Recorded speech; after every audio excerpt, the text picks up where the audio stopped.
Family, सो आज मैं आपके लिए लेकर आई हूँ एक बहुत ही आसान सा स्टेप जो कि बिल्कुल ही न्यू है और जिसको डांस बिल्कुल भी नहीं आता वो भी बिल्कुल आसानी से कर सकता है, क्योंकि मैं इसके लिए एक बहुत ही अच्छा और आसान सा तरीका लेके आई हूँ आपको बताने के लिए।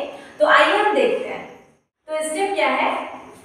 1 2 3 4 5 6 7 8। तो इसके लिए सबसे पहले आपको नॉर्मली खड़े होना है, ठीक है। और ये हाथ अपने ऐसे बांध देने हैं और इन हाथों को ऐसे ऐसे करके घुमाना है। जैसे 1 2 3 4 5 6 7 8। और उसके साथ में ये पैर भी चलाना है। कैसे? 1 2 3 4। मतलब ये हाथ चलाना है और साथ में ये पैर ऐसे ऐसे उठा के रखना है। 1 2 3 4 5 6 7 8। आप दोनों हाथ और पैर दोनों साथ में करेंगे। 1 2 3 4 5 6 7 8।